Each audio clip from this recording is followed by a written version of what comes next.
Jackson, Atlanta International Airport. Tuesday morning, the kind of October that can't decide what it wants to be. Warm air, gray light, 40,000 people moving in 40,000 directions and none of them paying attention to each other. 14B. A woman stands alone at the edge of the boarding area. No assistant beside her, no entourage behind her. It's a navy blazer, a cold cup of coffee she hasn't touched, and a phone she's been reading for 20 minutes without once looking up. She looks like someone's executive assistant. She looks like someone who takes notes for the people who matter. She looks to anyone passing like nobody in particular. To board a plane, and somewhere on that plane, in a uniform with a phone already angled and ready, someone else has already decided who she is. One of them is wrong, and the next 90 minutes will cost everyone in that cabin something they didn't know they were carrying. She almost missed the flight, not because she was late. Renee Caldwell had never been late to a single important moment in her life.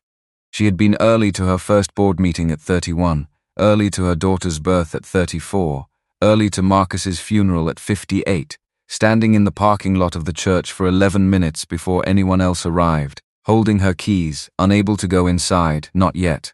She was early now too. 17 minutes before boarding, standing at gate 14B with a cup of coffee she hadn't touched because it had gone cold and she hadn't noticed. She had been reading contracts, on her phone, standing upright in the middle of Hartsfield-Jackson Atlanta International Airport, surrounded by rolling luggage and a man eating something aggressively onion-forward 3 feet to her left, and she had processed 43 pages of lease amendment language without once looking up. That was Renee. 63 years old, 5'4" in flat shoes. She'd stopped wearing heels in 2019 and had not once reconsidered the decision. Gray threading through her natural hair in a way that looked intentional because it was. She had earned every strand and she knew it. A navy blazer over a white shirt, both pressed. No necklace, no earrings. Just the Patek Philippe on her left wrist, silver, simple, the kind of watch that registers only with people who already know what they're looking for. She did not dress to be noticed, she dressed to work. The boarding announcement came, and she capped her pen, a real one, ballpoint, the kind Marcus used to pick up off her desk and roll between his fingers while she was on calls, and she had bought the same brand every year since he died because she knew exactly where to find them in a store and change. In the last 4 years, had required more energy than she had to spare. She dropped the pen into her bag alongside the cold coffee, and the lease amendments, and the black leather card holder she had placed in her inside jacket pocket that morning, without thinking about it. The same way she did every morning, the way you carry things that have always been there. She got in line, she was the 4th person to board. The jet bridge smelled like recycled air and industrial cleaner. She walked it at her regular pace, unhurried, upright, the walk of a woman who has already decided where she is going, and is simply in the process of getting there. The aircraft door came into view. A flight attendant stood beside it, scanning passes, smiling at the first 3 passengers with the automatic warmth of someone good at their job.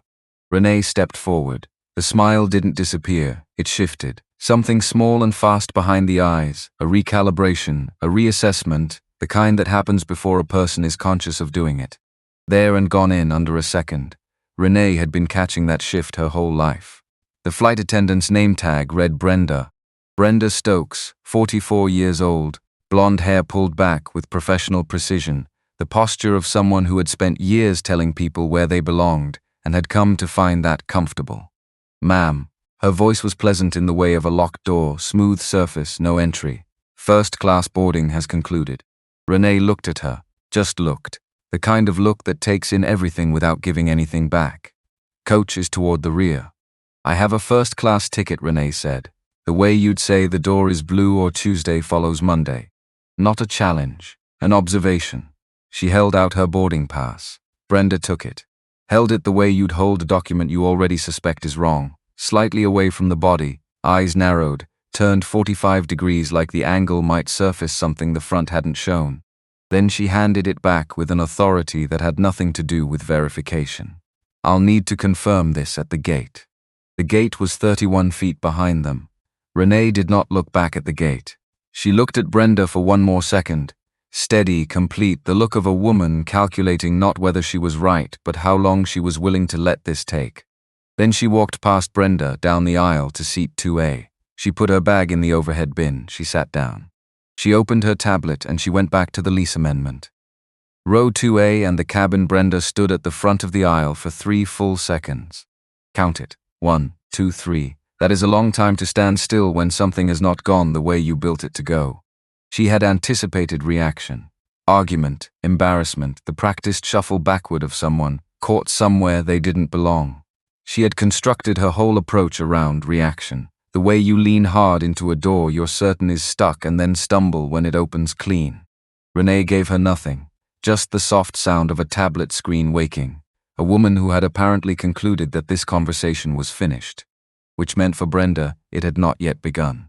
She pulled out her phone, not to call the gate agent, not to run verification through the passenger system. She opened the camera, switched to front-facing video, and her thumb hovered over the record button for 1 second. The second where a different version of this day existed, where she put the phone back in her pocket and checked the system and found seat 2A, first class, Dr. Renee Caldwell, purchased direct, full fare, and said, "I'm sorry for the confusion. Can I get you something to drink?" She pressed record. "Hey everyone, Brenda here, and we have got a little situation up in first class today." From 3A, a woman looked up from a crossword. Marvella Dupree was 68 years old and had come from Baton Rouge, Louisiana, where the humidity was a personal insult and the patience for foolishness was even shorter. She had the kind of face that had been beautiful long enough to settle into something past beautiful, something more like authority, though Marvella would have waved that off and said, "Baby, I'm just old and tired."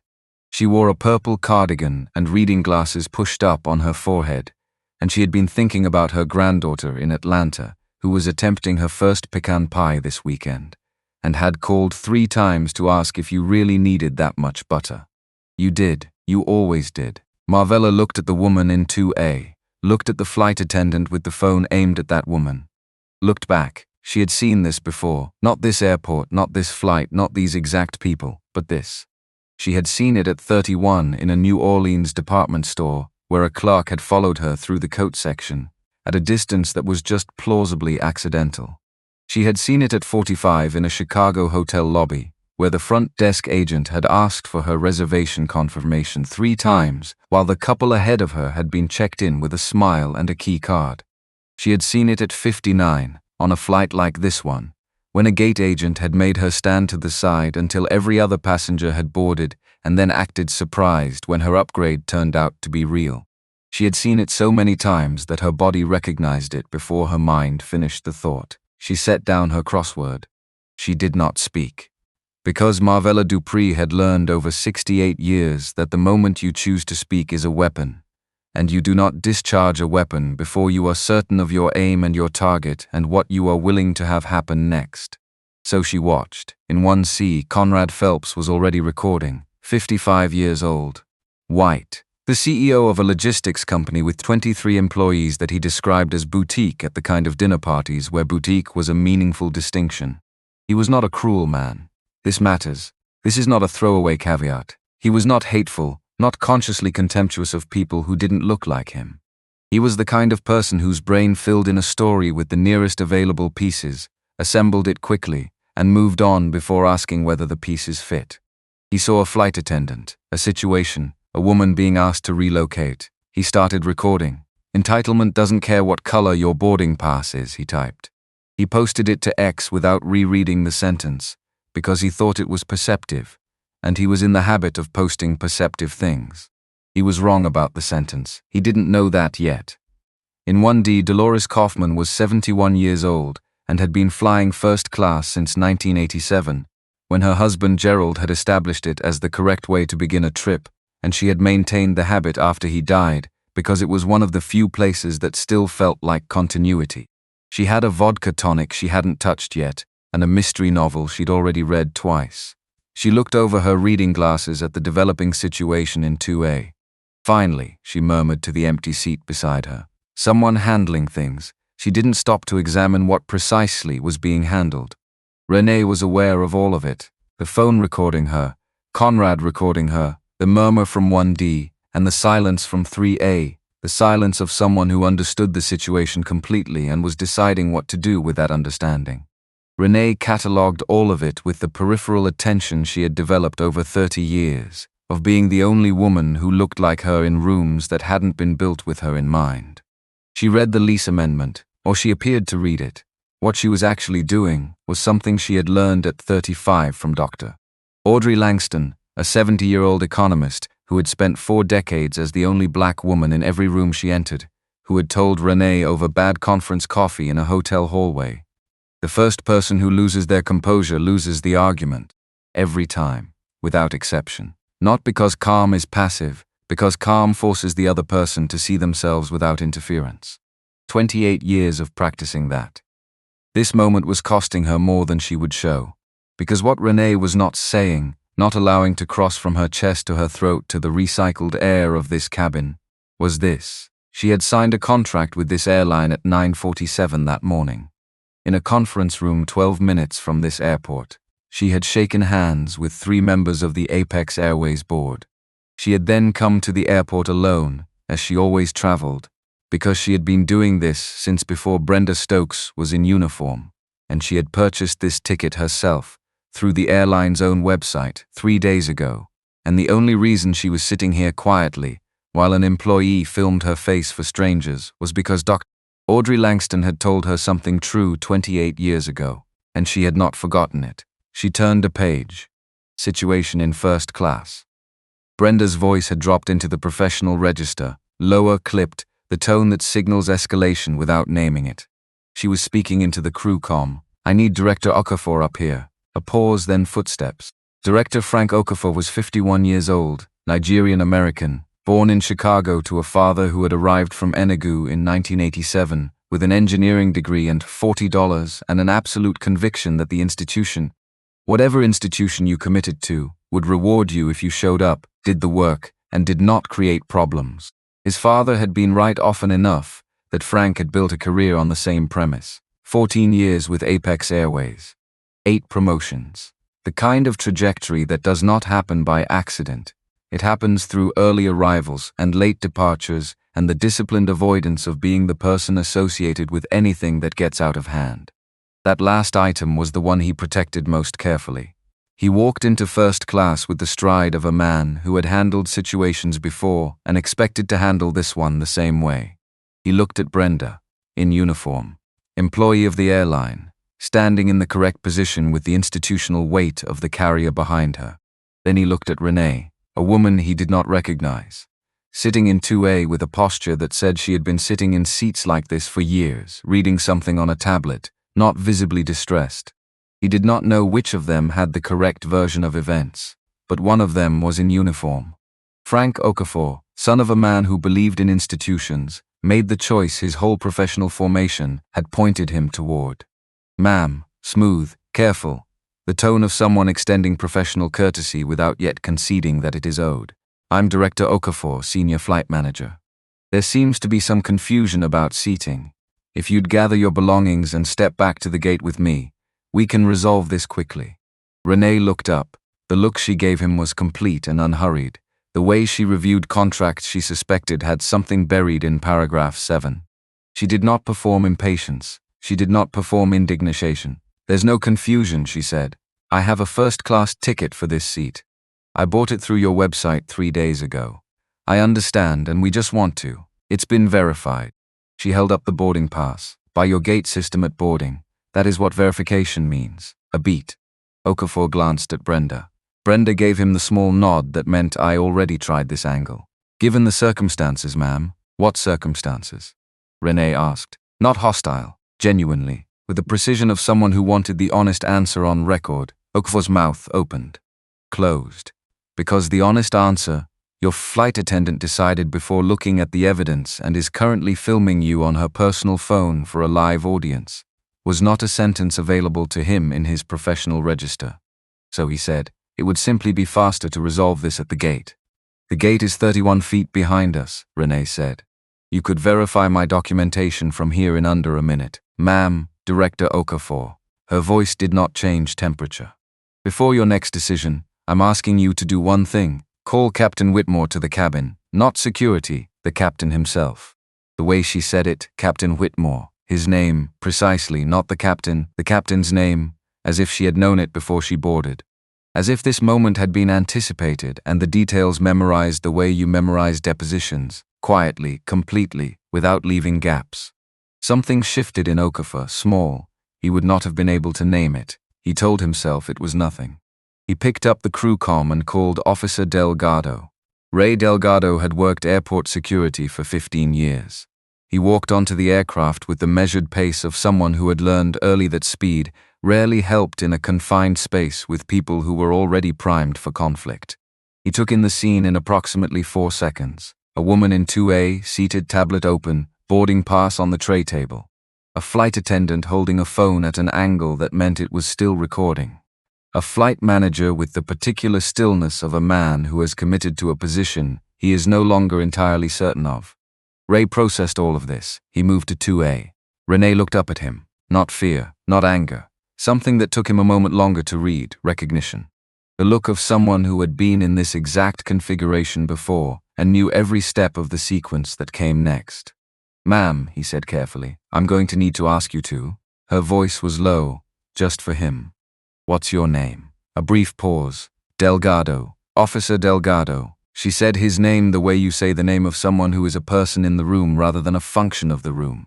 "I have a valid ticket for this seat. I'm not going to create a scene. I'm not going to make your day harder. I'm asking for the standard verification protocol to be followed before anyone asks me to move. That's all." Ray had been doing this for 15 years. In 15 years, he had a reliable instinct for what kind of situation he was in. He looked at the flight attendant's phone, still angled. He looked at Okafor, who was avoiding direct eye contact with the woman in 2A. He thought about protocol, the actual written protocol, the one that specified the sequence of steps before a passenger removal, the one that began with documentation verification through the central system, and not with a judgment call at the door. He thought about whether what he was about to do was the right thing or just the fast thing. Then the tower came through on the comm. "Gate departure warning, 6 minutes to slot." And Okafor said, "Delgado, we need to move." And the window where Ray might have stopped closed before he fully realized it had been open. He took a step toward 2A. Behind him, the cabin had divided. It had happened without announcement or vote, the way these things always happen. People finding their positions through the accumulation of small signals, the tilt of a head, the crossing of arms, the decision about where to look. Dolores Kaufman in 1D had her arms folded and her attention on Okafor, with the expression of a woman watching order being maintained the way it should be. A couple in 2C and 2D had gone very still in the way of people trying to become invisible. The man in 1B watched his phone screen with too much focus for someone who was actually reading. And in the rows behind, a different kind of quiet. The quiet of people paying close attention and running their own calculations about what it would cost to speak. Marvella Dupree was no longer looking at her crossword. She was looking at the back of Renee's head, at the flight attendant's phone, at Okafor's posture, at Delgado's step forward. She had been still long enough. She had been still at 31 in the coat section, at 45 in the hotel lobby, at 59 in the boarding line. She had made the calculation every time. What does speaking cost? What does silence cost? Which cost can I bear? And too many times the calculation had come up the same wrong way, and she had swallowed it and moved on and carried it and set it down somewhere in her body where it had accumulated with everything else. She put both feet flat on the floor. She put her palms on the armrests. She stood up, slowly because the thoracic vertebrae did not cooperate the way they once had. But she stood fully upright, and she straightened her purple cardigan, and she looked at the front of the cabin. "I have been flying since 1987, she said. Not loud. She did not need loud. She had 68 years of being heard in her voice, and she used them. "I have seen this happen to women who looked like her, and like me, more times than I can count. That woman has a valid first-class ticket. I saw it with my own eyes when she boarded." Brenda turned. "Ma'am, this situation doesn't. I am not speaking to you." Marvella's voice did not rise. It settled, like a weight placed on a table. "I am speaking for the record." A silence that had edges. Okafor looked at Marvella, at Renee, at the boarding pass on the tray table that had not moved since Renee set it down. "Ma'am," he said to Renee. And something in his voice was fractionally different now, a degree of certainty that had quietly vacated. "Given the flight schedule, I need to ask you to." Director Okafor. Renee's voice was unchanged. One phone call. That is all I am asking for. After that, if you still want me off this aircraft, I will walk off myself. She reached into her inside jacket pocket, slowly, both hands visible, so that there was no ambiguity about the movement. She took out the black leather card holder, removed a single card, placed it face down on the tray table beside the boarding pass. And then she looked at Frank Okafor with the patience of a woman who has already decided what happens next and is simply waiting for him to arrive at the same conclusion. He stared at the face-down card. In 14 years of flight management, he had seen passengers deploy objects as tactical theater, credit cards held up like shields, loyalty cards waved like credentials. He had a calibrated sense for performance versus substance. He stared at this card. The instinct said something different than theater. The instinct said, wait. But the tower was issuing a final slot warning. Brenda was watching him. The cabin was watching him. And Frank Okafor, who had spent 14 years building the career of a man who did not get associated with problems, made the calculation that had always worked before. Officer Delgado, he said, please assist the passenger.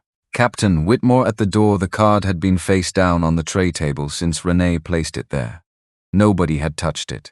It sat beside the boarding pass with the presence of a fact that hasn't been stated yet, known by the person who placed it there, unknown to everyone else in the room, occupying the space between those two states with a patience that matched its owners. 2 rows back, Conrad Phelps had his phone out. He had posted roughly 15 minutes ago. He was checking the engagement, 63 views, then 80, then 107, and reading comments, most agreeing, a few skeptical, and one from an account with an aviation logo in its profile picture that said, hold on. Is anyone else looking at her boarding pass in the frame? Pause at the 47-second mark. Conrad frowned. He opened his own footage. Scrubbed to 47 seconds there, at the edge of the frame on the tray table, partially visible, a boarding pass. He pinched his fingers apart on the screen, zoomed. The text was blurry at that magnification, but the structure was there, the layout, the cabin designation in the upper left corner that he had flown enough to recognize. He kept zooming, the numbers at the bottom edge. He couldn't quite make out the full price, but the first digit was. He kept looking.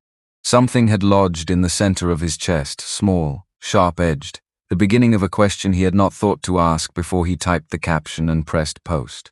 Outside, on the jet bridge, footsteps. Captain Ellis Whitmore was 58 years old and had been flying commercial aircraft for 31 years. He had walked onto aircraft in the middle of electrical storms. Aircraft with warning lights that turned out to mean nothing, and warning lights that turned out to mean everything. Aircraft where the crew needed someone to step through a door and simply be the steadiest person in the room. He was good at being that person. He stepped through the aircraft door and took in the first-class cabin in 3 seconds flat. Ray Delgado in the aisle, the posture of a man executing an instruction he is not fully comfortable with. Frank Okafor near the front, jaw set, committed to a position. Brenda Stokes near the galley entrance, phone angled downward but not fully pocketed, which Whitmore clocked without looking directly at it. And the woman in 2A. He registered her the way you register something your brain has stored in a different drawer than ordinary information.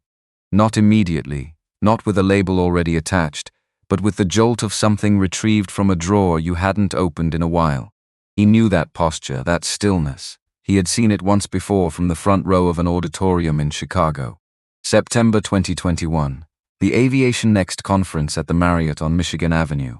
He had arrived early and taken the seat nearest the exit out of 31 years of professional habit. The keynote speaker had walked to the podium and used 2 slides.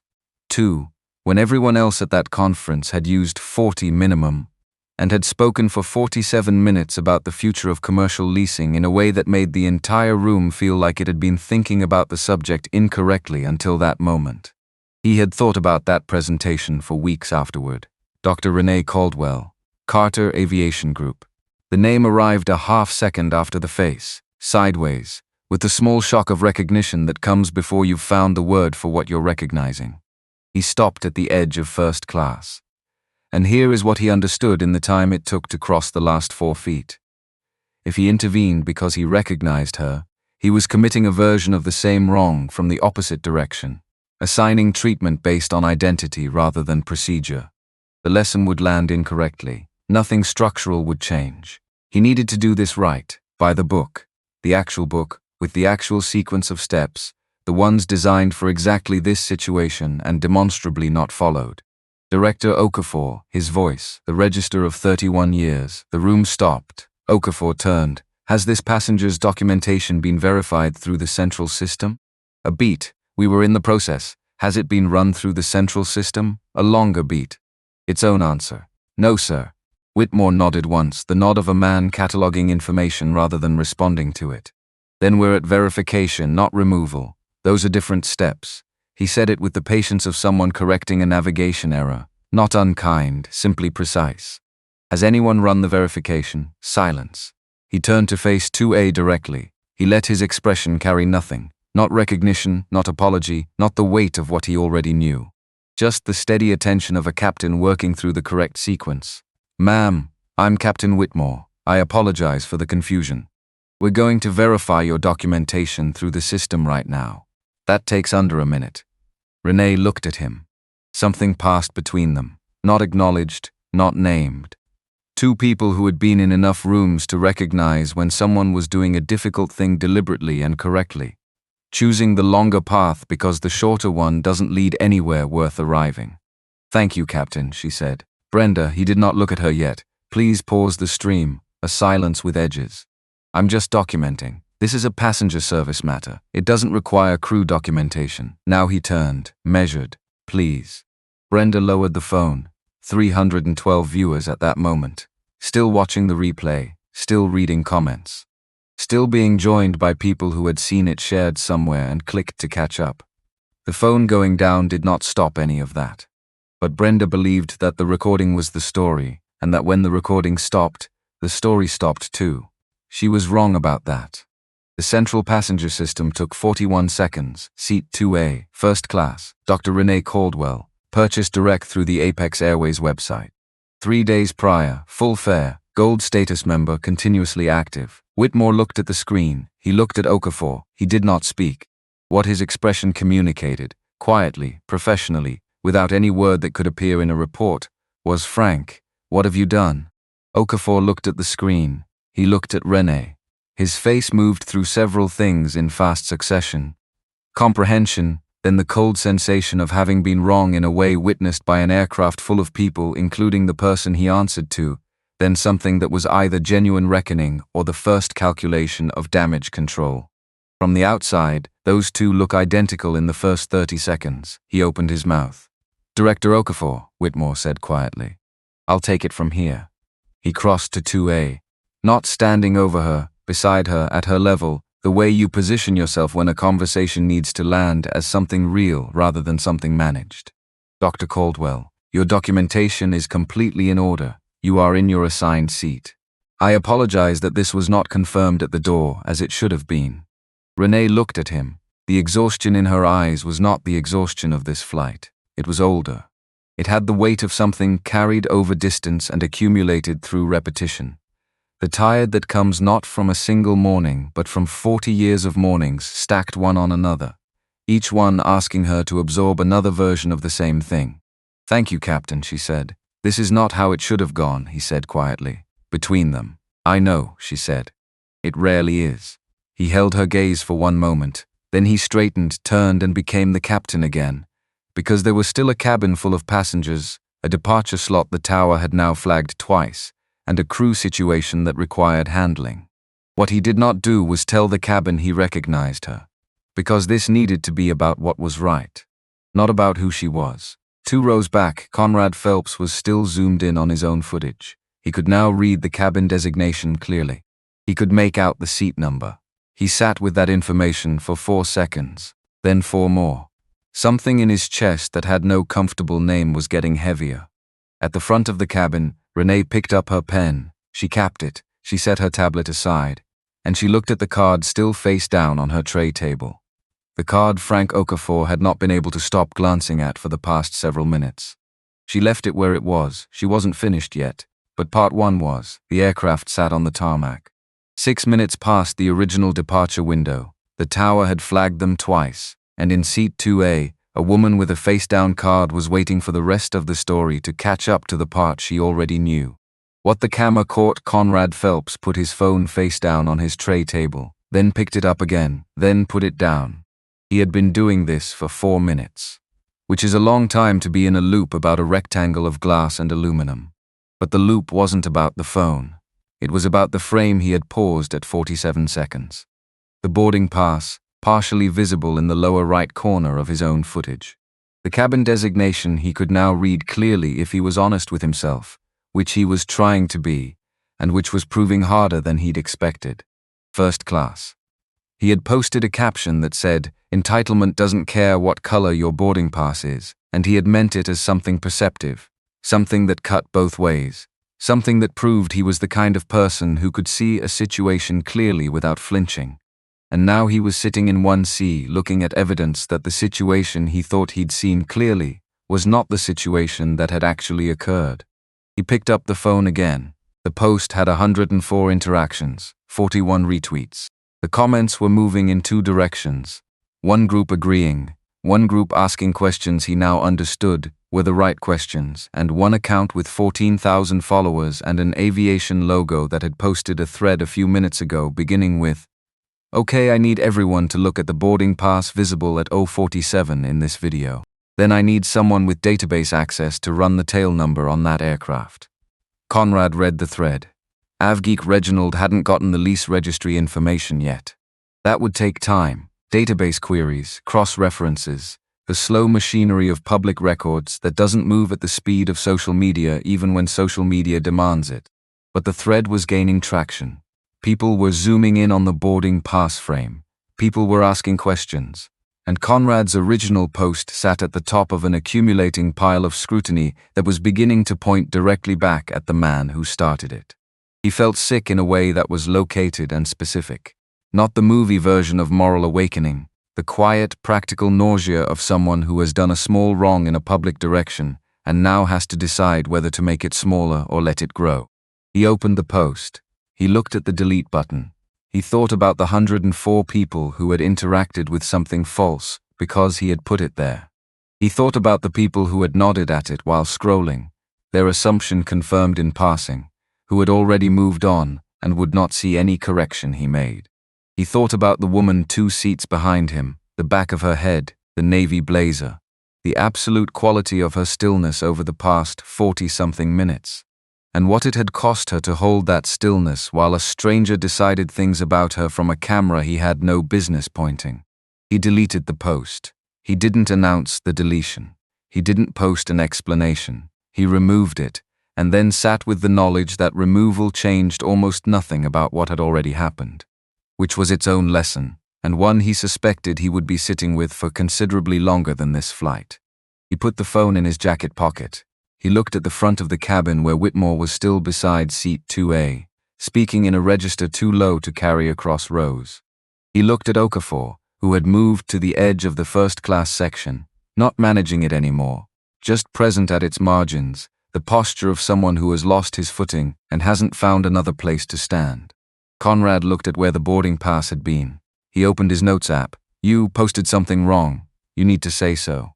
A correction is not an explanation. You know the difference." He read it back, closed the app, looked out the window at the tarmac where Atlanta was doing its October thing, warm enough to be confusing, the kind of morning that couldn't commit to a season. What Marvella Dupree had sat back down after speaking. She had said what needed saying. She didn't require acknowledgement or the validation of anyone in the cabin confirming she had done the right thing. She had done it because it was right. The audience was not the point, but her hands were not entirely steady. She looked at her crossword and did not see the clues. She was thinking about 2003. A flight from New Orleans to Detroit. A gate agent who had asked her 3 times, not twice, 3 times, to confirm her upgrade was legitimate, each time rephrasing as if a different version of the question might produce a different answer. She had confirmed it 3 times in the same level voice, boarded, sat in her seat, looked out the window for 4 hours without speaking to anyone, collected her bag, rented her car, driven 40 minutes to her sister's house in Dearborn, and then sat in the parking garage for 38 minutes because she couldn't make herself go inside yet. She had not cried during any of the confirming. She had cried in the parking garage, alone, where it wouldn't be filed under anything. She thought about how many places like that there had been over 68 years. Not literally parking garages, but spaces like them. The private aftermath locations, the gaps between the thing that happened and the resumption of ordinary life, where you set down what you'd been carrying and let it be heavy for a minute before picking it back up. She looked at the back of Renee Caldwell's headrest. This woman had not been removed. Not yet. The captain was there. The system was being checked. And something in Marvella's chest, something she was being careful not to name too quickly, was beginning to feel like a version of relief she hadn't expected. The kind that comes when a situation that has always gone one way appears to be going a different direction. She was careful with that feeling. She had been wrong about it before, but she was watching. In 1D, Dolores Kaufman had uncrossed her arms. She wasn't aware of doing it. It had happened somewhere in the middle of Whitmore, running the verification, and finding exactly what the woman in 2A had said he would find, and the uncrossing was involuntary. The body's response to a position becoming harder to hold before the mind has fully caught up. She was looking at the vodka tonic that had been sitting untouched on her tray table for 25 minutes. The ice had melted. The drink was watery and warm. She didn't want it. She was thinking about what she had murmured to the empty seat beside her. Finally, someone handling things. She had said it without pausing to examine it. She had seen Brenda stop the woman at the door, and she had thought, instantly, without the gap where a thought becomes a conclusion. She had thought, of course. Someone trying to get somewhere she doesn't belong, and she had felt, briefly, the satisfaction of watching an institution maintain its order. The verification had taken 41 seconds. 41 seconds to surface correct information that would have taken 41 seconds at the door and ended everything that followed before it started. Dolores had been married to a lawyer for 43 years. Gerald had one principle he stated so often it had become part of the furniture of their marriage. Look at the evidence first. Then decide, in that order. Always he said it about cases, about neighbors, about the news, about the things people told you about other people. He said it so many times that Dolores had absorbed it as obvious, as already hers, as something she had always known. She had not looked at the evidence. She had decided first and called it instinct. Oh, Dolores. In Gerald's voice, because that was how her self-correction sounded now that she no longer had his actual voice to borrow.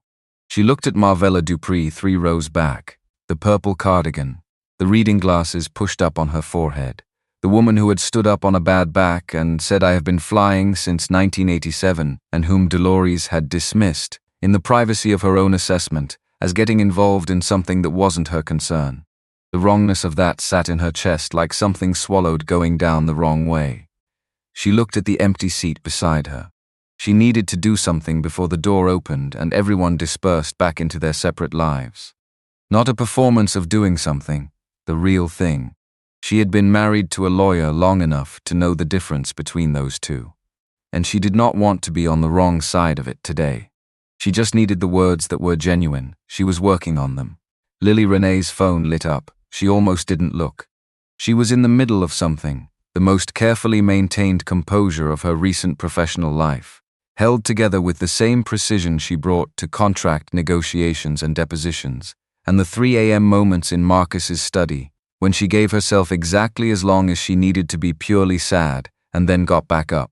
She was in the middle of waiting for a situation to resolve itself at its own pace, and the phone was a disruption of that pace. She looked anyway. The preview showed a name, an emoji beside it, a flower lily, her granddaughter, 9 years old. Gap-toothed in the way of a child who has lost 2 front teeth in the same month and is both delighted and slightly lisping about it. Obsessed with planets and anything involving knowing how far away things are. Currently in a classroom somewhere in Atlanta, which meant she was supposed to be in math. The message said, "Grandma, are you okay? Someone showed me a video. Why are they being mean to you?" Renee read it. Once, twice. She closed her eyes, one full breath, in and out. The kind of breath that is doing structural work, holding something up from the inside while everything outside continues exactly as it was. She opened her eyes. The tablet was still in front of her. The lease amendment was still on the screen. The card was still face down on the tray table. The cabin was exactly as it had been. But she had felt, in that one breath, what she had been not feeling for 53 minutes. The accumulated cost of sitting still while the story was being told about her in real time was wrong and widening. While she was choosing deliberately not to correct it through the fastest available means, because the fastest available means fixed it only for her, and not for anyone who came next. The weight was real. She let herself feel it for exactly one breath. Then she picked up her phone and typed back to Lily, "I'm fine. I'm still in my seat. Watch." She placed the phone face down beside the card. 3 rows back, Marvella Dupree had been watching the back of Renee's head. She had seen the phone light up. She had seen what followed. Not the composure itself, but the fraction beneath it. The single breath that was different from all the others. The body's acknowledgement of something the face hadn't shown. Marvella recognized it because she had worn it herself. She knew what it cost, and she knew what it took to put it back down. She looked at her crossword. She did not look back down at the clues for a full minute. Renee had typed "watch for Lily," not as performance, not to give a 9-year-old a show. She had typed it because Lily was going to spend her whole life in rooms that hadn't been built for her, and Renee wanted her to see what it looked like to stay in the correct seat and wait for the truth to arrive on its own schedule, without performing distress for validation, without deploying power as the first move. She wanted Lily to see what choosing to stay looked like, so that when Lily's turn came, and it would come, she would know that staying was a choice and not a defeat. Renee picked up her pen. She made a note in the margin of the lease amendment, 2 words, shorthand, a reminder she would understand later. She waited. Brenda Stokes had been standing near the galley entrance for 11 minutes. Her phone was in her pocket. The stream was off. She had watched Whitmore run the verification. She had watched the result come back and watched Okafor's face move through the things it moved through, and watched the captain position himself to A, and speak in that low, private register that Brenda could not hear but whose content she could infer from the quality of Okafor's stillness in response to it. She had told herself, in the way you tell yourself things when you need them to be true, that this was a misunderstanding. A protocol gap. She had followed instinct, and instinct was not always correct, and that was a procedural matter, a training matter, the kind of thing that got addressed through a brief conversation and a form and was done.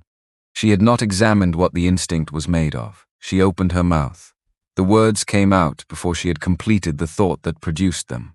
I was doing my job, not loudly, but audibly, to the cabin generally, which meant to no one specifically, which meant to everyone. Anyone could have made that call, in that situation. The cabin went quiet in a different way than it had been quiet before. Renee did not turn around. Marvella looked up from her crossword with an expression that was not anger.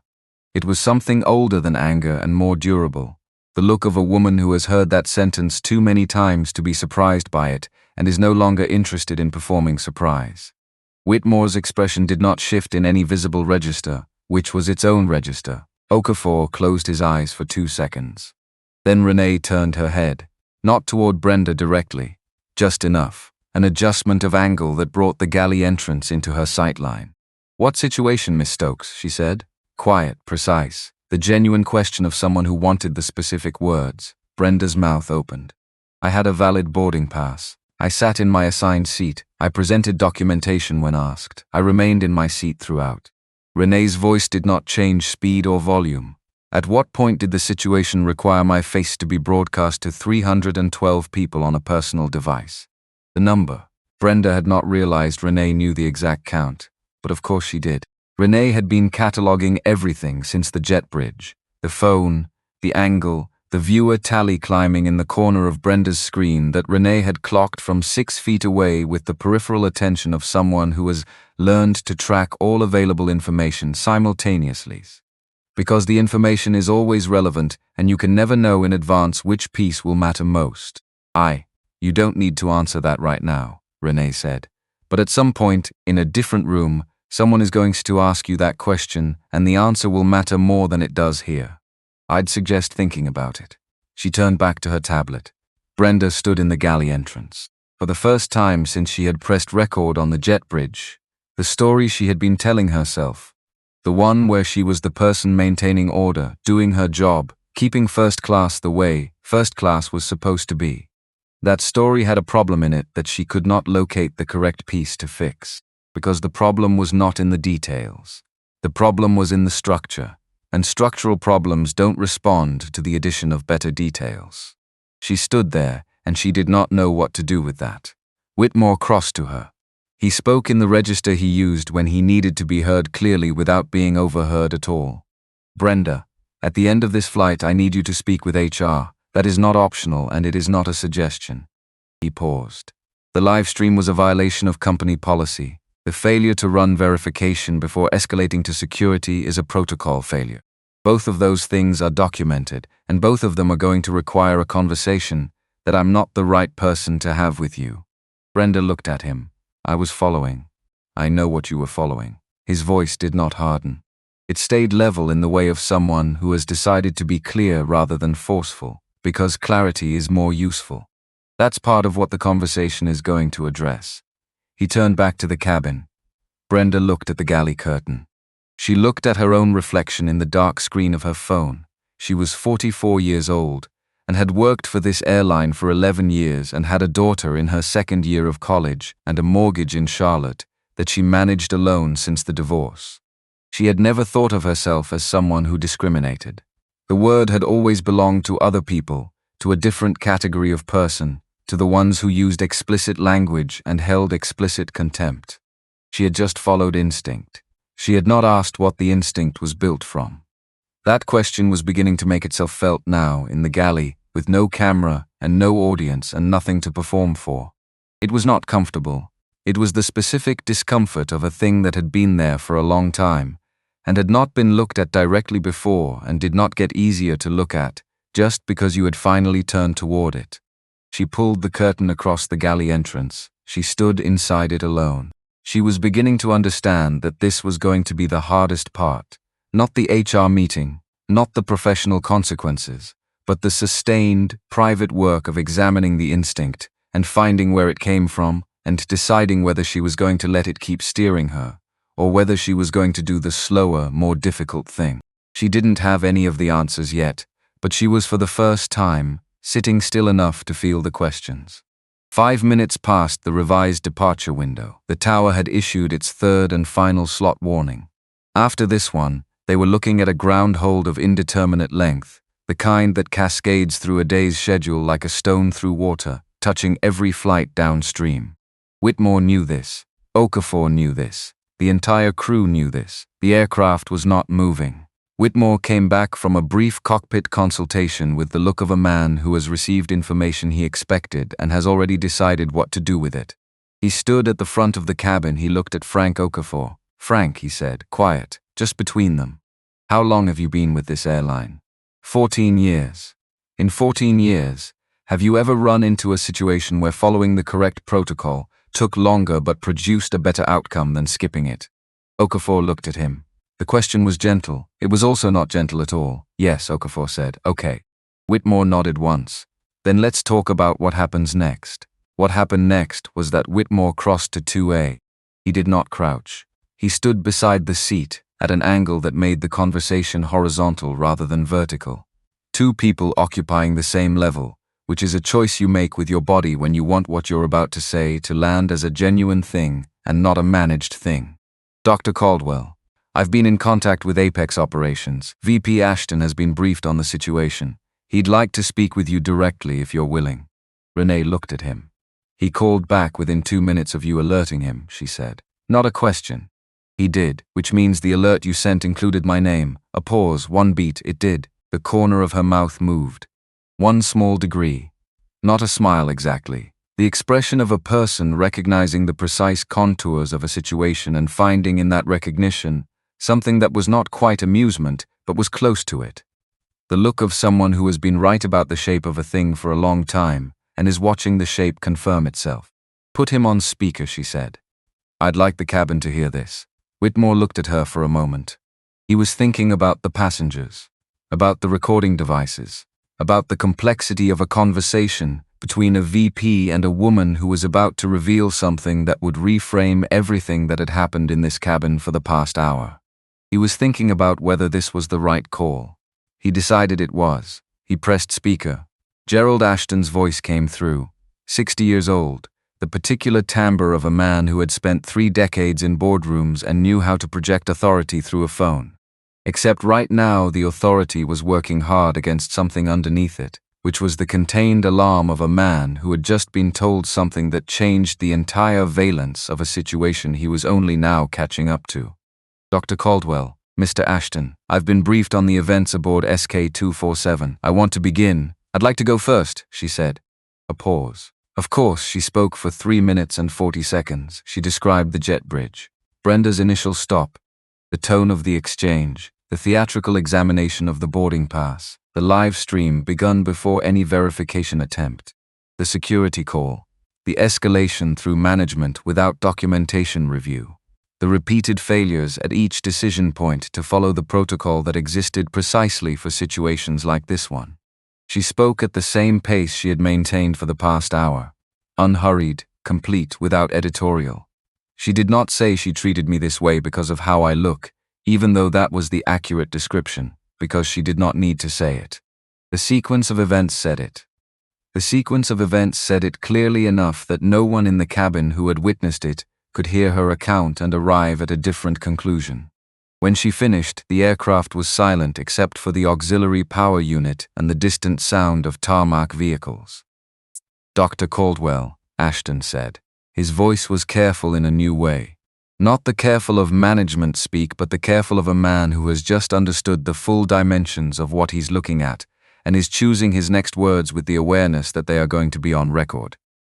There are 3 things I need, she said. Not for me, for the record. Name them. First, a public acknowledgement that this incident was discriminatory in nature. Not a communication breakdown, not a protocol gap. Discriminatory, that word specifically.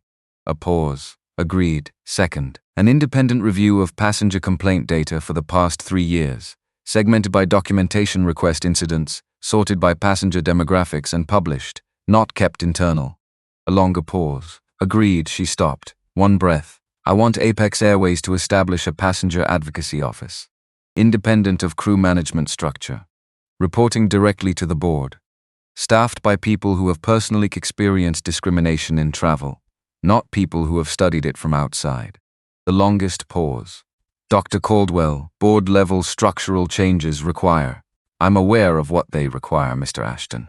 Her voice was the same temperature it had been since the beginning of this conversation and the beginning of this flight. I also hold 11.4% of the equity in Apex's parent company through Meridian Capital. We are the 3rd largest shareholder position. I know the threshold for board action, and I know which board members I'm speaking with at this afternoon's meeting in Atlanta. A pause of her own, precisely placed. I'm asking you to commit to the advocacy office. The structural mechanism is something our legal teams can work out by Thursday. A silence then, agreed all 3. Renee looked at the speakerphone. One more thing. Yes, the woman in seat 3A. She did not look back. She did not need to. Marvella Dupree. She stood up in this cabin when it would have been far easier not to. I'd like Apex Airways to acknowledge that in writing. Not a travel voucher. A letter on letterhead signed by you personally, explaining what she did and why it mattered. The pause this time was the shortest one. Done, Ashton said. The call ended. The cabin absorbed the silence that followed it.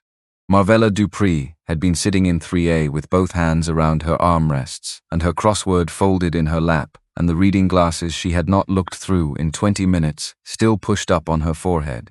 She had heard her name come out of that speakerphone in Renee's voice. Said the same way Renee said everything, like names were worth the weight of their full pronunciation. She had heard the request. She had heard the word letter, signed by a vice president, saying that Marvella Dupree had stood up when it mattered. 68 years old. Not once in 68 years had an institution written to say she had done the right thing.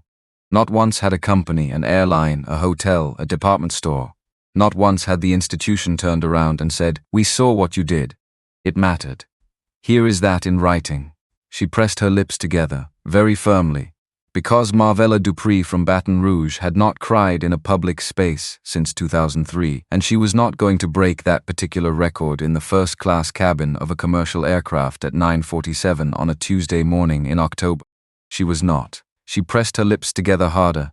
She looked at her crossword. She did not see any of the clues.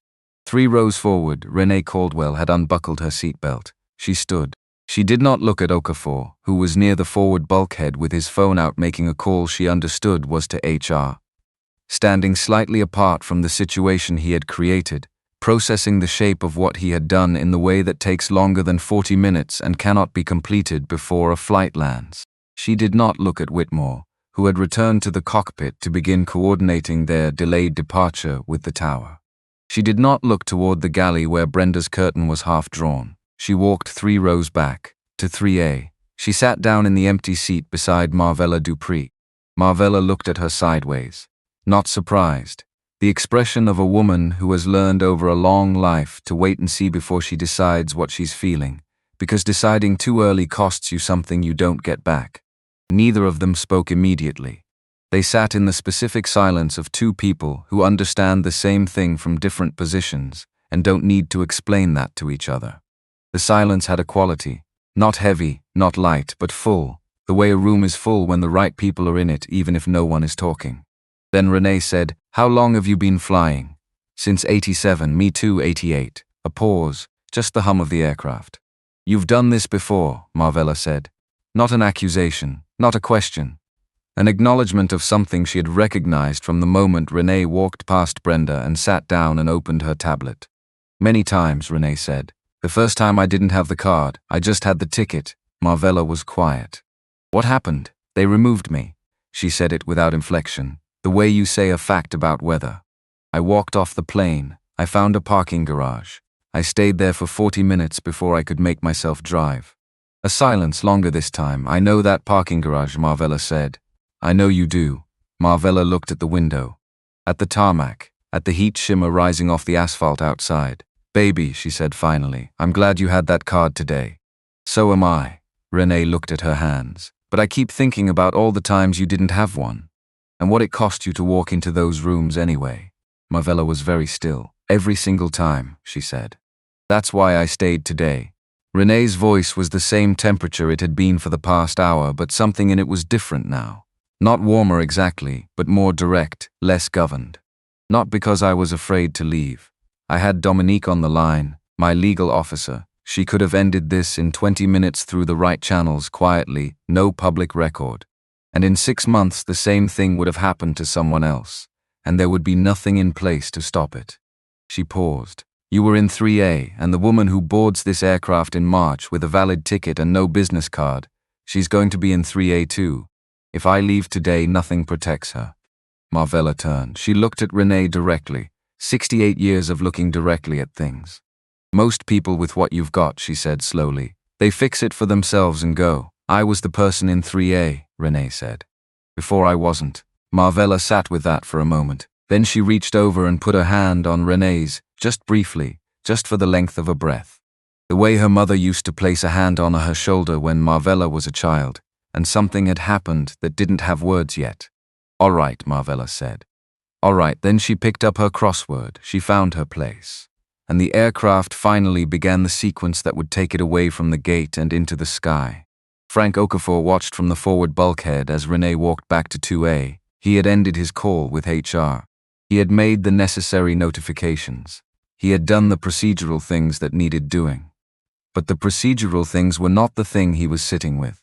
He was sitting with the 41 seconds.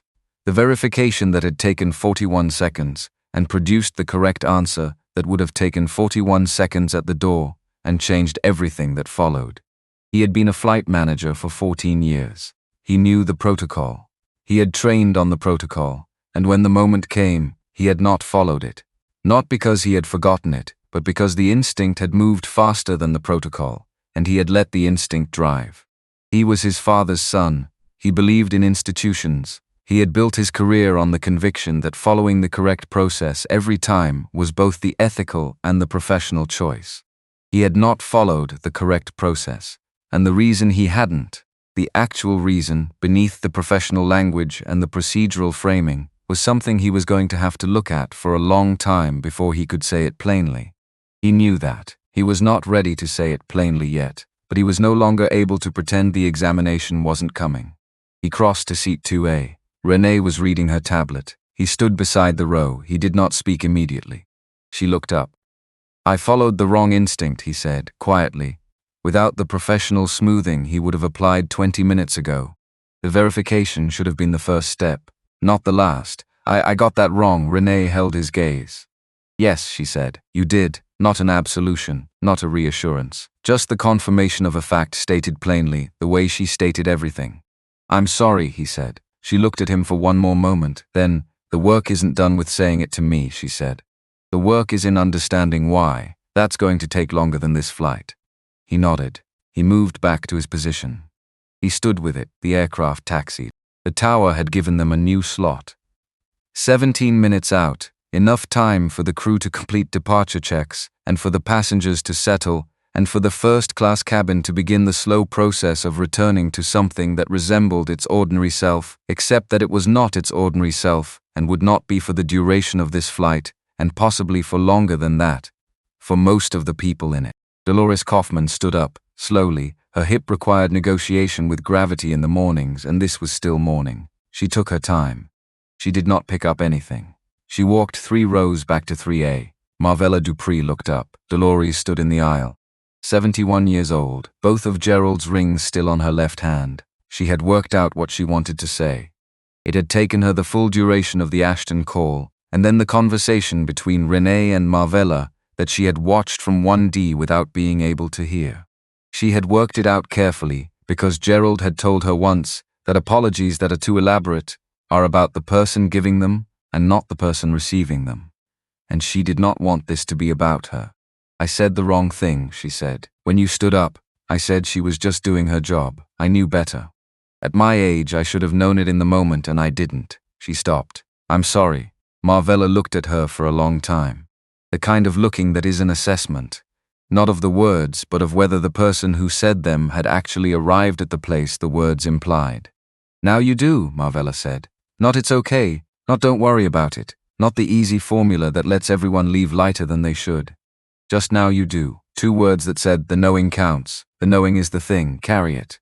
Dolores nodded. She walked back to 1D, she sat down, she looked at the seat beside her. Good, she thought, in Gerald's voice, because that was still how the right things sounded. Now you do. The aircraft reached the runway, the engines changed register. That specific shift from taxi to pre-takeoff that you feel in your sternum before you hear it. The acceleration, the nose lifting, Atlanta falling away beneath them, the city going small and then smaller and then the clouds. In 2A, Renee Caldwell put her tablet in the seat pocket. She looked out the window at the city below. She thought about the board meeting in 2 hours. She thought about the foundation documents she had asked her assistant to hold, until she had the right reason to send them. She thought about a woman she didn't know yet, in Memphis maybe, or in Denver, or in Houston, who would board a flight in the spring with a valid ticket and no card in her pocket and no capital to deploy and no 40-year career of being in the right rooms to back her up. She thought about what needed to be different by then. She picked up her pen. She opened a new document on her tablet. Not the lease amendment, a blank page. And she began to write the things she had been meaning to write for 2 years, in the shorthand she used when she was thinking faster than her hands could follow. The framework for something she had known she needed to build, and had finally, this Tuesday morning, found the exact and clarifying reason to build right now. The aircraft leveled off, Atlanta disappeared into the cloud, and the work continued. The card face up. She had placed it face down on the tray table when she sat in 2A, and it had stayed that way through everything that followed. The verification, the captain's arrival, the call to operations, her walk back to 3A, and the conversation with Marvella, and all the smaller moments between those larger ones. A small cream rectangle, present without explaining itself. A fact that hadn't been stated yet. Renee reached out and turned it over. No announcement, no waiting for attention. She placed her fingers on the edge and rotated it the way you turn a page. One motion, complete, and set it back down, facing up. Carter Aviation Group. Dr. Renee Caldwell, founder and chief executive officer. Okafor read it from 4 feet away once. Then his eyes moved back to the beginning the way eyes do when the first pass hasn't produced a result the brain is ready to accept. The second reading was slower. By the third, he wasn't reading. He was looking at the card with the expression of a man watching a calculation arrive at an answer that exceeds the calculator's range. Whitmore had come back from the cockpit. He stood at the front of first class and read the card from 6 feet away without moving closer. He didn't need to. He already knew what it said, but seeing it face up in the context of the past hour produced a different kind of knowing. Not information, weight. The full accumulated mass of what those 4 lines of embossed text meant in this specific cabin, on this specific aircraft, with these specific people standing around it. He looked at Okafor. Okafor looked at him, neither of them spoke. Then Renee said into the silence, "The tail number on this aircraft is N612CA. She opened a contract database on her phone, clean interface, built for managing a large number of agreements and finding specific language quickly. She turned the screen toward Okafor, Carter Aviation Group lease. Executed March 2019, renewed October 2022, annual value $2.1 million. 7-year term renewable. Okafor looked at the screen. Then he looked at the aircraft around him, the overhead bins, the carpet, the window panels, the galley where Brenda had been standing, with the expression of a man reassessing the ownership structure of the physical space he is occupying, and finding that it differs substantially from what he understood it to be 60 seconds ago. "We lease 67 aircraft from Carter Aviation Group," Renee continued. Her voice had not changed register since the jet bridge. Same pace, same temperature. Reading the contract terms because they were relevant, not because she needed to make a point, even though she was absolutely making a point. 67 aircraft represent approximately 34% of Apex Airways' current operational capacity. She paused. "One beat. The aircraft you are standing in is one of them.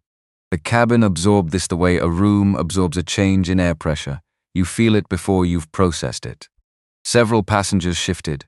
The man in 1B, who had been studying his phone screen with excessive focus for the past 40 minutes, set it down and looked up. Okafor looked at the floor. Then at no particular point in the middle distance, where a person looks when they are running numbers that don't produce a comfortable result.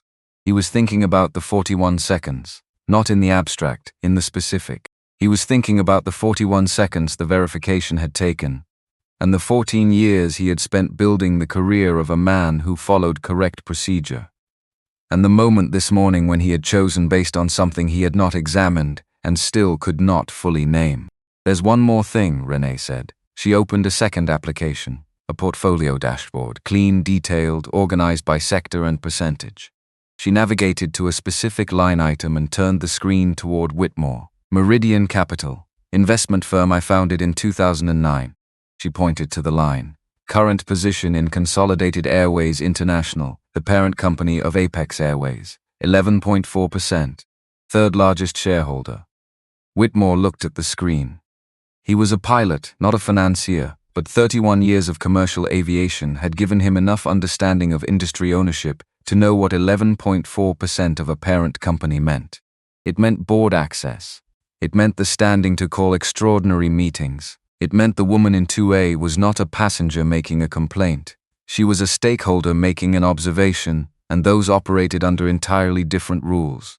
He said quietly, "Dr. Caldwell, I need to make a call from the cockpit." "I know," she said. "I've been waiting for someone to suggest it." In Atlanta, in the Apex Airways regional offices on Peachtree Street, VP Gerald Ashton was in the middle of a budget review when his assistant knocked and opened the door simultaneously. The knock and open combination that meant it wasn't a question. He looked up. His assistant said 3 words, "Captain Whitmore, N61C." Ashton was on the phone before his assistant finished the sentence, because in 32 years of aviation management, he had learned that a captain calling operations directly from an aircraft still on the ground always meant the same thing. "Something has gone wrong that cannot be managed from where I'm standing." He did not yet know how wrong he was about to find out via Ashton again. The second call to Gerald Ashton lasted 11 minutes. This one was not on speaker. Ashton took the first call, the brief operational alert from Whitmore, at his desk on Peachtree Street, on his feet before he'd registered standing, already moving toward the window that looked out over Midtown Atlanta. He had gotten the essential facts in under 90 seconds, the passenger's name, the nature of the incident, the documentation status, the crew involved. He had told Whitmore to hold the aircraft and call back in 10 minutes after getting the full account. Then he had stood at the window for 9 of those 10 minutes doing the calculation that 32 years of aviation had trained him to do. Not damage control, not liability assessment, but the prior question. What actually happened And what does it mean? When Whitmore called back, Ashton was ready to listen. He took the second call standing at the window, Atlanta spread out below him in October light, the city going about its Tuesday with no awareness of the arithmetic being worked out 11 floors above it. He listened to Whitmore's account from boarding to verification to card reveal. He did not interrupt. He did not offer preliminary reactions. He listened the way a man listens when he understands that what he does with the next 20 minutes will determine what kind of organization he is leading when the sun goes down. When Whitmore finished, Ashton said, "Put Dr. Caldwell on and put it on speaker. The cabin should hear what I say." What followed was not the managed language of a corporate response. Ashton had drafted those responses. He knew their shape and their limitations. What he offered instead was the accounting of a man who had spent 32 years in an industry that claimed certain values and had just learned, in the span of a phone call, that those values had failed to travel from the mission statement to the jet bridge. He committed to the public acknowledgement, discriminatory, the specific word, not miscommunication, not protocol gap. He committed to the independent data review, 3 years, demographic segmentation, published. He committed to the Passenger Advocacy Office, independent of crew management, board-level reporting, staffed by people who had experienced what they were there to prevent.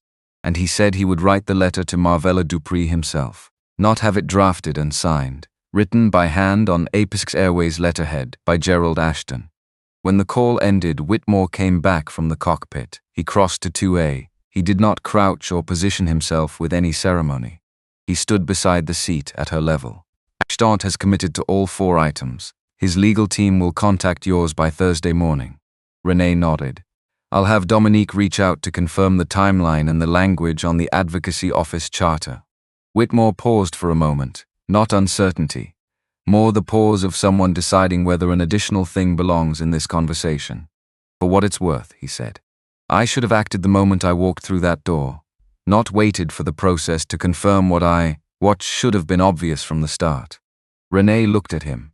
You did it the right way, she said. That matters. It took too long. Yes. She didn't soften it, but you did it by the book. Which means when it becomes a model, and it will, the model is correct. That also matters. He nodded. He went back to the business of getting the aircraft ready to depart. Renee looked at the card, still face up on the tray table. She picked it up, held it for one moment, this small cream rectangle that had been the last piece of a sequence she had built carefully over the course of an hour, placed where it needed to be placed, turned over when it needed to be turned. She put it back in the card holder. The card holder went back into her inside jacket pocket. She was done with it.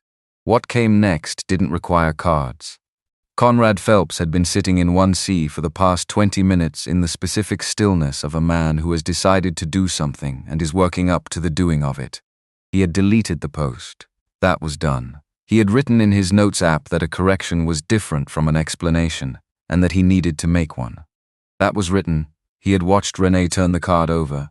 He had watched Okafor's face during the lease and shareholder information. He had watched Whitmore go to the cockpit and come back. He had watched all of it with the full attention of a person who is watching, because watching is the only available substitute for having watched more carefully an hour ago. Now he stood up. His legs were steadier than he expected. He did not look at Whitmore. He did not look at Okafor. He turned in the aisle so that he was facing 2A, which meant he was visible to most of the first-class cabin, which was not comfortable but was necessary because the thing he had done had been public, and the undoing of it needed to be public in the same proportion. Dr. Caldwell, Renee turned. She gave him the same complete, unhurried look she gave everything, the look that took in all available information and returned nothing premature. I posted a video, Conrad said, about an hour ago. I captioned it incorrectly. I made an assumption about what was happening before I looked at what was actually happening, and I posted that assumption as if it were an observation. It wasn't. He stopped. His jaw worked once. I deleted it. But I know that doesn't undo the 100 and some people who interacted with it before I did. And I know that Avgeek Reginald's thread is still out there with my post quoted in it. And deleting the original doesn't delete the quote. Another stop. I'm going to post a correction when we land, not an explanation, a correction. I understand those are different. He had used her words, the ones she had said to him from 2A 40 minutes ago, not to play them back to her. Because he understood at this particular moment that playing someone's wisdom back to them as performance is its own kind of insult. But because they were the right words and he had not found better ones, and honesty required using the right words even when they weren't originally yours. Renee held his gaze. "Why are you telling me?" she asked, genuinely. The question of someone who wanted to understand the reasoning.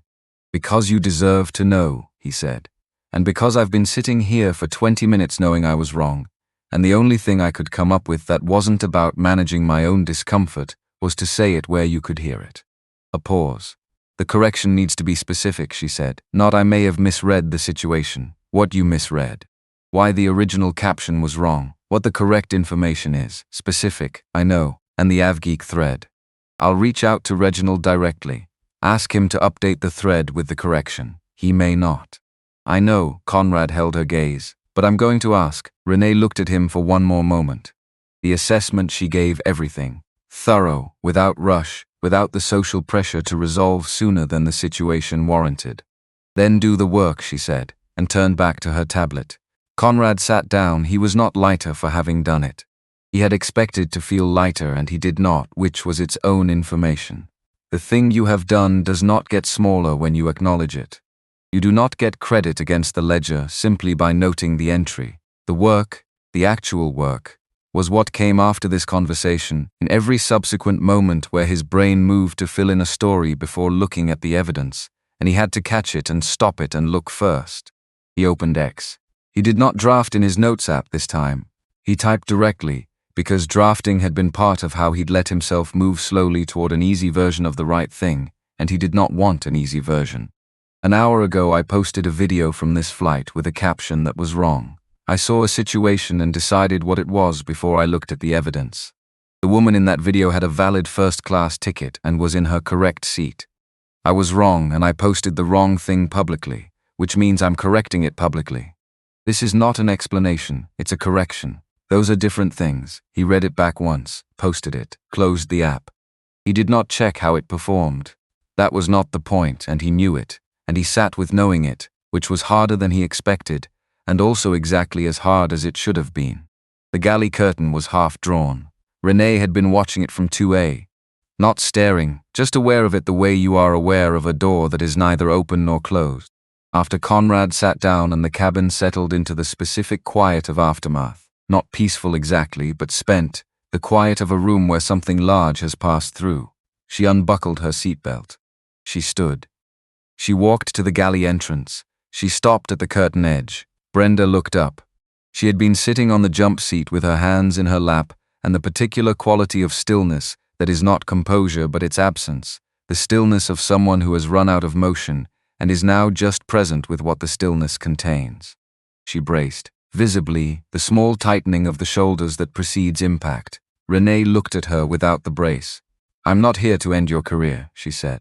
Not gently, not harshly, the way you'd state a fact about the weather. If that was what I wanted, it would already be done. Brenda's shoulders did not entirely release. But something in them changed. "What I want," Renee said, "is for you to sit with what happened this morning. Not the professional consequences. Those are going to proceed through their process, regardless of what either of us does right now. I mean the thing that happened before the consequences. The moment on the jet bridge." She paused. "The moment before you looked at my boarding pass. Before you said anything. The moment your brain made a decision about me." Another pause. "That moment is the one that matters. Not because it's punishable, because it's changeable, and only you can change it." Brenda looked at her. There was something happening in her face that was not comfortable to watch. The specific work of a person being handed a mirror that shows something they have been successfully not seeing and not being able to look away from it, and also not being quite ready to look at it directly. The expression of being caught in the space between those two things. "I didn't think I was," she started. "I know," Renee said. "That's what makes it harder to fix." Brenda was quiet. "The instinct you followed this morning," Renee said, "it wasn't born in you. It was built by 100 things you probably can't fully trace. And it will keep running unless you decide to examine it, which means deciding to be uncomfortable in a sustained way, which is harder than any single conversation." She picked up the edge of the galley curtain. "You're still in the system, Ms. Stokes. Whatever comes next professionally, You're still going to be in rooms with people. What you do in those rooms is going to be determined by whether you do this work. She let the curtain go. I hope you do. She walked back to 2A. She sat down. She buckled her seatbelt. Brenda sat alone in the galley, with the curtain at the half-drawn position, and the jump seat and the sound of the aircraft preparing for departure, and the thing Renee had said, which was not an attack and not an absolution, and was therefore the hardest kind of thing to receive. The kind that simply places the responsibility where it belongs and walks away. She thought about the moment on the jet bridge. She tried to find it clearly, to locate it before the words, before the instinct had become action. She tried to find the exact point where the decision had been made and examine what it was made of. She was going to be doing this for a long time. She understood that now. She did not understand everything that came next. The HR process, the professional question, the specific shape of what her work life looked like in a month or 6 months or a year. All of that was genuinely unclear. But the thing Renee had named, the examination, the sustained discomfort, the decision to do the harder thing rather than the faster one, that part she understood. In her chest, in the way that things are understood before they are articulated, she was going to have to do it. Not for Renee, not for her career, for the person she had been on the jet bridge, and the person she did not want to still be the next time she stood at an aircraft door. She sat with that. She did not try to resolve it into something easier. That was its own kind of beginning. What comes next? The aircraft lifted off at 11:43, 17 minutes behind the revised window. The tower had held their slot with the institutional tolerance of an air traffic control system that had seen every variety of ground delay and developed a calibrated sense for which ones were worth waiting for. Atlanta fell away beneath them. The city in October from altitude looks different than other seasons. The trees not fully turned yet, green still carrying alongside the first suggestions of color, the interstate grid visible through the haze, familiar and geometric, a pattern that only becomes clear when you get high enough above it to stop being inside it. Renee looked at it until the clouds came. Then she looked at her tablet. The new document was still open. 3 pages of shorthand, bullet points, arrows, brackets around language that needed legal review, asterisks beside things that required board decisions and things that didn't. She read through what she had, made 3 corrections, added a section she hadn't had before, intake process for complainants without legal resources. What the pathway looked like for the woman who had no Dominique in her phone, no capital to deploy, no career of being in the right rooms. How you built that pathway correctly rather than leaving it to chance and connections, and the variable generosity of the institutions being complained about. She wrote for 20 minutes, then she put the tablet in the seat pocket and closed her eyes, not sleeping. The rest of a person who has been operating at full capacity for several hours and needs to give the internal machinery a moment to catch up to what it has processed. She thought about Marcus. Not the grief of him. She had given herself those 20 minutes last night and would give herself those 20 minutes tomorrow, but not here, not now. She thought about a specific night 17 years ago, when Carter Aviation Group was 4 employees, and a lease on 2 regional aircraft and a single contract that was the company's entire revenue. She had come home very late, the kind of late that crosses from night into the next morning's early hours, and Marcus had been awake in the study, reading, and he had set his book down and said, "How's the company?" And she had said, "It's going to work, not I think, not I hope." The statement to the only person she didn't perform for of what she actually knew. He had said, "I know," and gone back to his book. She had been right. And the company had grown into something that now leased 67 aircraft to the airline she was flying on, and held 11.4% of its parent company and had, this Tuesday morning, provided the infrastructure for a situation to be resolved that couldn't have been resolved without it. She was grateful for what the power had made possible today. She was also clear-eyed about what it had not changed. The verification had still taken 41 minutes instead of 41 seconds. Marvella Dupree had still needed to stand up on a bad back in a crowded aircraft to say something that should not have required saying. The woman who would board this aircraft in the spring, with a valid ticket and nothing else, no card, no capital, no leverage, would face the same door, the same moment of assessment, the same story being filled in before the evidence was examined.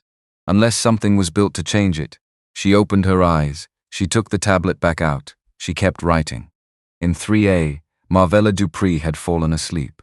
It had happened without announcement. One moment the crossword, the next her head resting against the window with the ease of someone who has been carrying something for a long time and has in the last 90 minutes set a portion of it down. She slept the way she hadn't slept on a commercial flight in years. In 1D, Dolores Kaufman was writing in the small cream paper notebook she kept in her purse. Gerald had brought it back from Florence years ago, and she had been filling it intermittently ever since, mostly with things she needed to remember, occasionally with things she needed to say to herself. She was writing the latter now, not about the flight exactly, about the things the flight had surfaced, the time she had decided before she looked. The coat section at 31, the hotel lobby at 45. She was naming them because Gerald had told her once that you couldn't fix what you wouldn't name. She was naming. In 1C, Conrad Phelps had his eyes closed and was not sleeping. He was thinking about his company. 23 people who worked for him, who took his reading of situations as reliable, because he was the person with the most context and the most experience. He was thinking about how many times he had been certain in the same way he had been certain this morning. Quickly, ahead of the evidence, with the confidence of a man who has been right often enough that the distance between instinct and fact had become invisible to him. He was not going to become a different person on one flight. He knew that. Transformation was not the thing. The thing was the repeated small decision to pause at the gap between instinct and evidence and look before moving. Done consistently enough, that pause changes what you do, and what you do is what you are. He opened his eyes. He looked at the back of seat 2A. He owed her a correction, posted publicly, with the specificity that corrections required. He knew what he was going to write. He had been drafting it in his head for the past 30 minutes, and it was ready. He would post it when they landed. In the forward galley, Brenda Stokes was doing her job, preparing the cart, checking inventory. The work her hands knew without being directed, while her mind was in the enrollment form for the implicit bias certification program the HR representative had mentioned, which she had pulled up during taxi and looked at for 3 minutes before closing the browser. She would open it again. She knew this about herself now. The question was whether she would fill it out because someone required it, or because she had decided to, and the distance between those two things was the distance between compliance and the harder thing that compliance was sometimes mistaken for. She checked the beverage supply. She moved the cart. She began the service, because the aircraft was in the air, and people needed what the service provided, and doing the job correctly in the next hour was the smallest available version of beginning again. The aircraft reached cruising altitude. In 2A, Renee had 5 pages now. The framework for dignity in transit, not its final form. That would take Dominique and the board and the people who would actually answer the phone and run the cases and do the daily work of turning individual complaints into systemic pressure. But the structure of it, the load-bearing part, the intake line for people without legal resources, the partnership requirements, the staff criteria, not degrees in the subject but experience of it, which was a different credential and the difference mattered.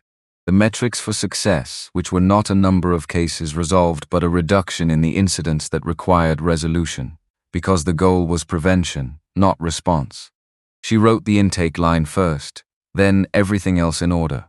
When the descent announcement came, she saved the document and sent it to Dominique with a subject line that said, "Read before Thursday. This is why." Dominique read it in 5 minutes, called back in 7. "Where did this come from?" "Flight SK147, Renee said. "What happened on SK247? "I'll tell you at the meeting." A pause. "Clear your afternoon." She ended the call. Put the phone in her jacket pocket. Looked out the window at Atlanta coming back into view. The familiar grid, the interstates catching the afternoon light, the city she had left at 28, with a briefcase and a plan, and a clarity about what she was going to build that had not diminished in 35 years, only expanded in directions she hadn't anticipated. The wheels touched down at 12:51, 11 minutes early. The tailwind over Georgia had been favorable, and Whitmore had found a direct routing the original flight plan hadn't used. The seatbelt sign went off. People stood and gathered their things in the standard choreography of arrival, bags from overhead bins. Phones checked for messages accumulated at altitude. Marvella woke when the wheels touched. She straightened, pushed her reading glasses up on her forehead. picked up the crossword that had been in her lap since before Atlanta.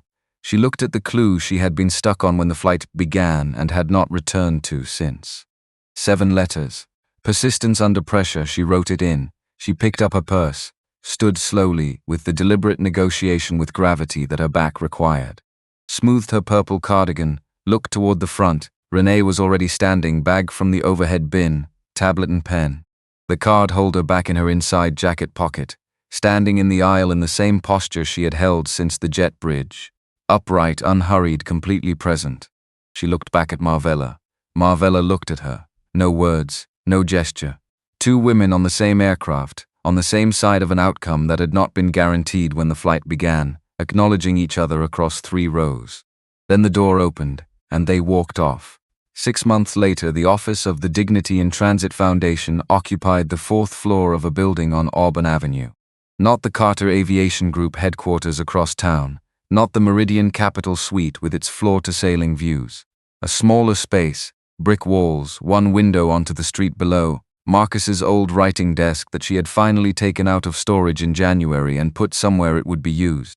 On the wall behind the desk, 1 photograph. Marvella Dupree laughing, taken at the foundation launch, purple cardigan, reading glasses on her forehead. Laughing at something off camera with the full involvement of someone who has forgotten, for 1 moment, to take up only the space she's been assigned. Renee had put it there on the first day. The foundation had handled 312 cases in its first 4 months. Most of them didn't make headlines. A man in his 70s turned away from a hotel with a valid reservation. A woman asked 4 times for ID at a car rental counter, while the people ahead of her were waved through. A professor removed from a flight she had upgraded weeks in advance. Each one logged, each one followed, each one representing a person who had for once somewhere to call. Marvella was on the advisory board. She reviewed cases from the Gulf Coast region and wrote follow-up letters in careful longhand. Not form letters, specific ones, the kind that could only come from someone who understood from the inside what the boarding line felt like and what it meant to have no one stand up and what it meant, years later, to find out that standing up had mattered. She was good at it. Ashton's letter had arrived in December, handwritten on Apex Airways letterhead. It said that Marvella Dupree had demonstrated, on the morning of October 14th, the kind of civic courage that institutional systems depend on and rarely acknowledge. The willingness to say the correct thing in a public space when staying silent would have been easier and safer, and no one would have blamed you for it. It said this had been witnessed and recorded, and that it mattered beyond that specific morning. Marvella had read it twice. Put it in the kitchen table drawer where she kept things that were important. Made a pot of coffee, did not call Renee, because the letter was its own complete thing, and did not need a phone call added to it. Conrad had posted his correction from the airport. It reached fewer people than the original, as corrections do. He had reached out to AvGeek Reginald directly, who updated the thread. Conrad now attended a monthly forum on bias in professional settings, not because anyone required it, because he had decided the work Renee named was real work, and real work doesn't complete itself through a deleted post. He was the only person in the room who looked like him. He was learning to stay in the room anyway. Frank Okafor had requested a transfer to Apex Airways Diversity and Inclusion Training Division. He now developed and delivered training on passenger service protocol, specifically on the sequence of steps between initial concern and escalatory action, and what the data showed about where in that sequence assumptions most commonly became outcomes. He used specific examples. He did not flinch from the one he knew best. Brenda Stokes had enrolled in the certification program in December, after several weeks of not enrolling. She was still in the class, still working through the inventory of moments she had not previously examined. She didn't know yet what came next professionally. But she knew, with the specific certainty that comes from sitting alone in a galley with something uncomfortable long enough that you can no longer look away, what kind of person she wanted to be in whatever room she was in next. On a Tuesday morning in April, Renee's phone buzzed. Lily. A voice note. Grandma. So we had to talk about someone brave in school, and I talked about you, and my teacher asked why, and I said because you didn't leave. She asked what I meant, and I said you stayed in your seat even when they wanted you to go, because you were right, and also because you were thinking about other people who couldn't stay. My teacher said that was a really good answer.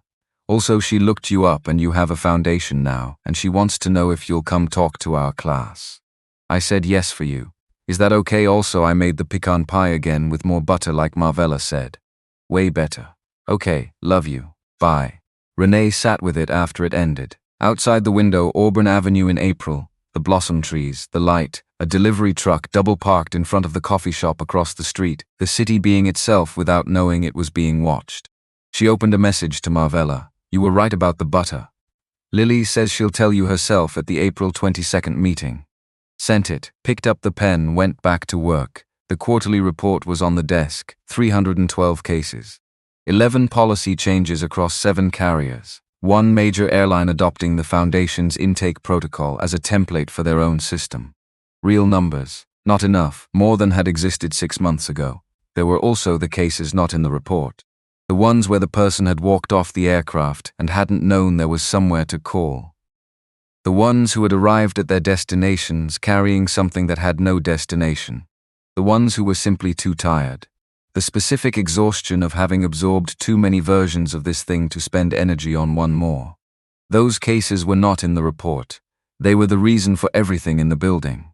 The framework, the intake line, the staff who answered the phone at hours when corporate offices were dark, the letters on letterhead, the metrics, the slow machinery of systemic pressure applied consistently over time. Not because one woman with a business card could change everything on a Tuesday morning. Because she had stayed. Because staying had created a record. Because the record had created accountability. Because accountability, applied persistently and at the right points of pressure, had moved something that did not want to move. That was not everything. It was not supposed to be everything. It was the portion of the work that this particular morning, on this particular aircraft, in this particular seat, had made possible to do. She turned the page, she kept working.